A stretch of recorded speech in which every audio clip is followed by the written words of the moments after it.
പെരുന്നാളിനൊരു beef biryani ഉണ്ടാക്കിയായിരുന്നു. അതിൻ്റെ recipe ഒന്ന് പെട്ടെന്ന് നോക്കിയാൽ, ഞാൻ തലേന്ന് തന്നെ സവാളയൊക്കെ കുറച്ച് എണ്ണയിൽ ഇച്ചിരി നെയ്യ് ചേർത്ത് വറുത്ത് ഗോൾഡൻ ബ്രൗൺ ആക്കി മാറ്റി വെച്ചിട്ടുണ്ടായിരുന്നു. ആ എണ്ണയാണ് നമ്മൾ യൂസ് ചെയ്യുന്നത്.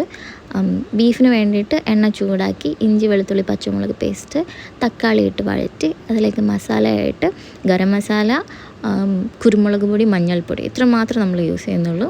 ബീഫ് ഇട്ടു, സവാള ഇട്ടു, എന്നിട്ട് നമ്മൾ വറുത്ത് വെച്ച ഒരു സവാളയുടെ ഒരു 1/4 ഭാഗം എടുക്കണം. കല്ലുപ്പ്, പിന്നെ തൈര് ഇത്രയും ആഡ് ചെയ്തിട്ടൊന്ന് നല്ല രീതിക്ക് മിക്സ് ചെയ്ത് ബീഫ് വേവിക്കാൻ വേണ്ടിയിട്ട് വെക്കാം.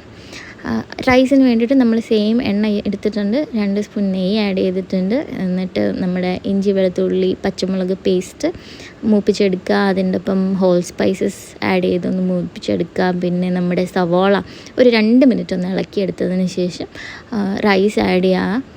റൈസിൻ്റെ ഡബിൾ എമൗണ്ട് ഓഫ് വെള്ളം ആഡ് ചെയ്യുക. എന്നിട്ട് നമുക്ക് ലെമൺ സ്ക്യൂസ് ചെയ്ത് ഒഴിച്ച് ആ തൊണ്ടും ഞാൻ അതിൽ തന്നെ ഇടുന്നുണ്ട്.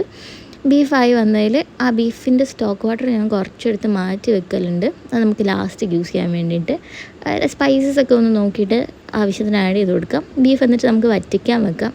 ആയതിനു ശേഷം നമുക്ക് ബീഫും റൈസും സവാള വറുത്തതും നമ്മുടെ മല്ലിയില പുതിനയില മിക്സും ഒക്കെ കൂടെ ഒരു 2-3 ലെയറാക്കി എടുക്കുന്നുണ്ട്.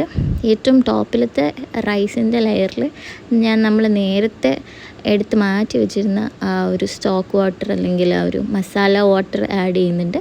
എന്നിട്ടൊന്ന് യൂഷ്വലി ചെയ്യുന്ന പോലെ ദം ചെയ്തെടുക്കാം. എല്ലാവർക്കും വളരെ നല്ല അഭിപ്രായമായിരുന്നു. നിങ്ങളും ട്രൈ ചെയ്ത് നോക്കണം.